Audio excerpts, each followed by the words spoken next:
Assalamualaikum warahmatullahi wabarakatuh. Perkenalkan, nama saya Syarifatul Aulia dan rekan saya Ru'yatul Maula. Kami dari kelompok 8 mata kuliah Ilmu Al-Lughah An-Nafsi. Di sini kami akan membahas hasil diskusi kami yang berjudul Ta'limul Lughah Al-Qaumiyah wal Ijnabiyah. Baik, di sini saya akan menjelaskan terlebih dahulu tentang Al-Lughah Al-Qaumiyah atau biasa kita sebut bahasa nasional. Nah, negara Indonesia ini itu memiliki bahasa nasional yang sudah kita ketahui, yaitu bahasa Indonesia. Nah, walaupun bahasa Indonesia ini sering digunakan dalam kegiatan sehari-hari, tetapi ada juga beberapa kata dari bahasa Indonesia ini yang tidak kita pahami, karena bahasa Indonesia ini terdapat bahasa baku dan bahasa yang tidak bakunya. Dan juga karena Indonesia ini memiliki banyak daerah yang otomatis di mana memiliki banyak bahasa daerah. Tetapi di sini karena kita memiliki bahasa nasional yaitu bahasa Indonesia, otomatis di semua daerah manapun mewajibkan untuk menguasai bahasa Indonesia sebagai bahasa nasional. Kita lanjut ke pengertian dari bahasa nasional itu sendiri. Nah, apa itu bahasa nasional? Bahasa nasional atau bahasa kebangsaan adalah suatu bahasa atau varian bahasa, ya contohnya itu dialek, yang memiliki sejenis hubungan de facto atau de jure dengan seseorang yang mungkin melalui perluasan wilayah yang mereka duduki. Nah, sebuah bahasa nasional ini juga bisa menjadi ciri khas dari suatu negara ataupun suatu wilayah. Adapun dalam Kamus Besar Bahasa Indonesia, bahasa nasional itu sendiri adalah bahasa yang menjadi bahasa standar atau lingua franca yang di negara yang mempunyai banyak bahasa karena perkembangan sejarah, kesepakatan bangsa, dan ketetapan perundang-undangan. Nah, jadi bahasa nasional itu sendiri adalah bahasa dari suatu negara yang digunakan untuk berkomunikasi masyarakat di dalam negara tersebut. Nah, adanya bahasa nasional ini adalah untuk memudahkan masyarakat untuk saling berkomunikasi dan memahami satu sama lain yang adanya perbedaan. Setelah kita mengetahui apa itu arti dari bahasa nasional, kita lanjut ke kedudukan bahasa nasional itu sendiri. Adapun kedudukan dari bahasa nasional ini sendiri adalah yaitu sebagai lambang kebanggaan kebangsaan, identitas nasional, alat perhubungan antar warga, antar daerah, antar budaya, dan alat pemersatu suku, budaya, dan bahasa di Nusantara. Nah, bahasa Indonesia itu kan sebagai bahasa nasional. Nah, karena di negara Indonesia ini memiliki banyak daerah dan memiliki otomatis ya memiliki banyak bahasa daerahnya, yang mana menjadi perbedaan antara suatu daerah. Nah, bahasa Indonesia ini selain menjadi bahasa nasional, itu menjadi suatu budaya. Menjadi suatu budaya ataupun sebagai budaya Indonesia. Proses terbentuknya itu melalui sejarah yang panjang hingga disahkan menjadi bahasa nasional. Nah, bahasa Indonesia itu lahir sebelum kemerdekaan Indonesia, tepatnya pada saat Sumpah Pemuda, yaitu pada tanggal 28 Oktober tahun 1928. Nah, pada saat itu pemuda Indonesia itu membacakan ikrar Sumpah Pemuda yang di dalamnya terdapat pernyataan menjunjung tinggi bahasa persatuan atau yang kita sebut sekarang itu bahasa nasional, yaitu bahasa Indonesia dengan lantang. Sejak itulah bahasa Indonesia itu resmi digunakan menjadi bahasa nasional atau bahasa pemersatu semua daerah. Adapun peran bahasa Indonesia sebagai bahasa nasional itu sendiri adalah secara umumnya itu sebagai pemersatu bangsa Indonesia. Kita lanjut ke kelemahan dan kelebihan dari mempelajari bahasa Indonesia sebagai bahasa nasional. Yang pertama itu adalah kelebihan dari mempelajari bahasa Indonesia sebagai bahasa nasional. Adapun kelebihannya yaitu yang pertama, bahasa Indonesia ini cukup mudah untuk dipelajari masyarakatnya sendiri. karena mungkin kita menggunakannya sehari-hari juga. Kemudian yang kedua adalah unik. Mengapa dikatakan unik? Karena bahasa Indonesia ini hampir semua katanya itu dibaca sesuai dengan abjadnya. Misalnya penulisannya aku, maka dibacanya juga aku. Huruf A, huruf K, dan huruf U. Berbeda seperti bahasa Inggris.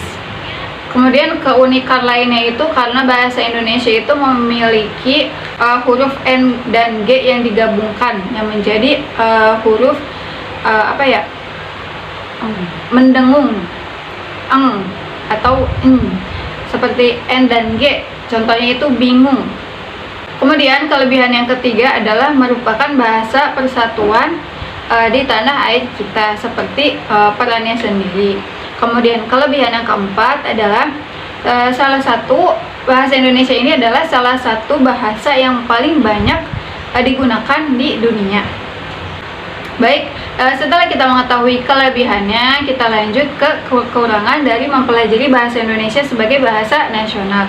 Adapun kekurangan yang pertama yaitu bahasa Indonesia adalah bahasa yang susah-susah gampang untuk dipelajari, terutama oleh warga negara asing ya. Mungkin bagi orang Indonesianya sendiri itu mudah karena kita menerapkannya di kehidupan sehari-hari, tapi beda untuk warga negara asing ya. Contohnya karena bahasa Indonesia memiliki bahasa imbuhan, kemudian ada bahasa baku dan non bakunya. Kemudian yang kedua, banyaknya aturan-aturan dalam bahasa Indonesia yang baik dan benar.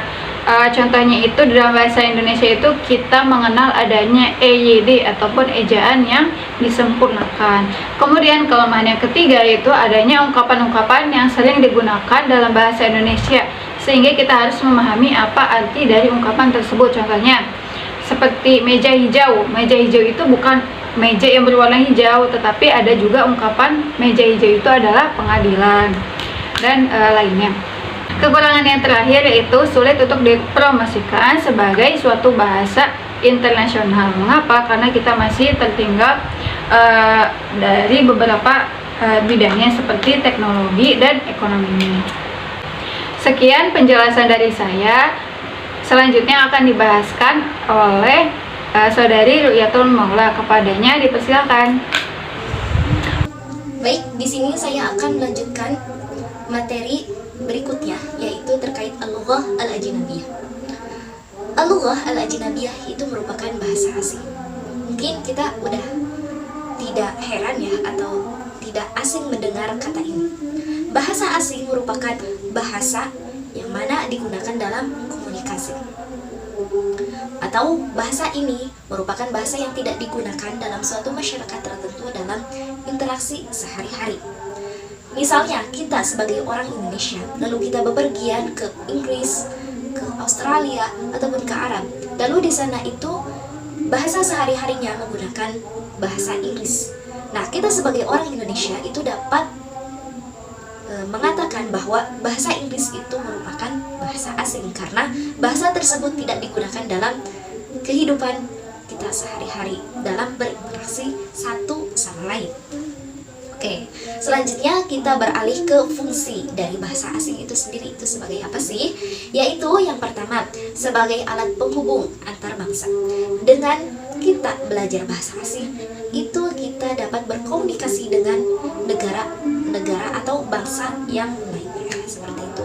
Lalu yang kedua yaitu sebagai alat pengembangan bahasa, yang mana bahasa-bahasa itu dapat lebih baik dan bisa menjadi bahasa modern. Lalu yang ketiga yaitu sebagai alat pemanfaatan ilmu pengetahuan dan teknologi. Dengan kita belajar bahasa asing, maka kita dapat memanfaatkan ilmu pengetahuan. Misalnya dalam suatu buku itu merupakan buku yang berbahasa Arab atau bahasa Inggris. Lalu kita belajar nih bahasa asing, yaitu bahasa Inggris dan bahasa Arab. Kita dapat menerjemahkan kita dapat menerjemahkan buku tersebut dengan cara kita karena kita telah belajar bahasa asing, ya seperti itu. Lalu selanjutnya yaitu tujuan belajar bahasa asing secara umum yaitu sebagai cross cultural communication, adanya hubungan timbal balik antar budaya, komunikasi dan budaya. itu saling mempengaruhi satu sama lain. Adanya komunikasi itu mempengaruhi budaya ataupun sebaliknya, seperti itu. Karena dengan adanya komunikasi antar bangsa itu dapat melahirkan atau dapat menjadikan suatu negara satu dengan yang lainnya itu saling menghargai satu sama lain ataupun dengan budaya itu sendiri. Gitu. Yang kedua, saling pengertian antar bangsa. Selanjutnya yaitu kelebihan belajar bahasa asing. Di antaranya yaitu dapat mempertajam logika. Selain itu, dapat meningkatkan memori dan melatih otak kita. Karena yang namanya bahasa itu kan selalu dilatih, perlu adanya pembiasaan. Nah, dengan adanya pembiasaan itu dapat melatih otak kita itu bekerja dengan baik. Seperti itu. Selain itu dapat memperluas cara pandang kita menjadi lebih banyak atau lebih luas dengan pengetahuan bahasa. Bahasa asing itu kan banyak ya. Ada bahasa Arab, bahasa Inggris, bahasa Jerman, kemudian Jepang dan lain sebagainya yang perlu kita ketahui. Dan dengan belajar bahasa asing, kita juga dapat lebih memahami budaya-budaya asing. Contohnya, budaya di Indonesia dengan budaya yang ada di Arab itu kan berbeda. Karena setiap negara memiliki budaya tersendiri. Dengan adanya budaya itu menjadikan ciri khas dalam suatu negara tertentu. Tadi kita telah membahas terkait kelebihan dari belajar bahasa asing. Lalu kekurangannya apa sih? Kekurangannya yaitu yang pertama, belajar bahasa asing itu membutuhkan waktu yang lama. Tidak hanya sekejap, 1 hari, 2 hari, 3 hari, lalu kita bisa belajar lalu kita bisa mengucapkan bahasa asing dengan lancar.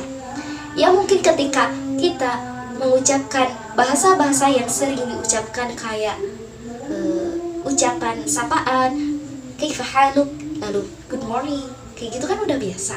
Karena hal tersebut telah biasa kita ucapkan. Nah, selanjutnya kekurangan belajar bahasa asing itu apa? Yaitu perlu adanya konsistensi yang tinggi. Jika tidak adanya konsistensi yang tinggi, maka kita tidak akan bisa berbahasa asing dengan baik dan benar. Lalu sulitnya memahami bahasa asing. Kadang contoh, dalam bahasa Inggris itu tulisannya tablet, tapi dibacanya table. Ya, contoh yang lain kayak bahasa Arab itu kan sudah jelas ya bahasanya kursiyun dibacanya. Ya mungkin dalam makhrajnya juga kita harus bisa mempelajarinya. Nah, selanjutnya ada faktor kesulitan belajar bahasa asing. Yang pertama yaitu minder dengan kemampuan diri kita sendiri. Kalau kita yang tidak percaya diri, bagaimana kita dapat belajar bahasa asing dengan baik? Ya, maka dari itu jangan pernah minder ketika belajar bahasa asing. Nah, yang kedua yaitu komentar orang lain. Komentar orang lain itu sangat mempengaruhi kita dalam belajar bahasa asing. Karena ketika komentar orang lain itu buruk, akan mempengaruhi diri kita sendiri dalam belajar bahasa asing. Ya, seperti itu. Yang ketiga yaitu tidak ada kemauan atau niat yang tinggi dalam belajar bahasa asing. Bagaimana kita bisa belajar kalau tidak ada niat yang konsisten ataupun yang benar-benar niat lillahi ta'ala kita tuh pengen belajar. Seperti itu. Dan selanjutnya sulitnya mendapatkan fasilitas untuk belajar.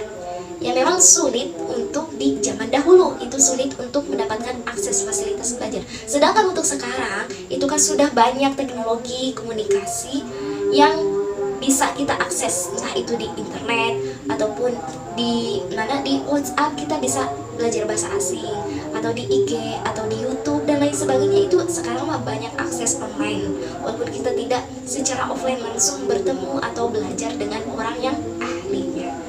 Dan selanjutnya itu mindset yang buruk. Dengan faktor ini merupakan faktor yang memang sangat mempengaruhi. Jika mindset kita buruk, bagaimana kita akan berjalan, bagaimana kita akan maju, bahwa yang namanya belajar bahasa asing itu tidak sulit lah. Nah, mungkin cukup sekian penjelasan dari saya. Kurang lebihnya saya mohon maaf. Wassalamualaikum warahmatullahi wabarakatuh.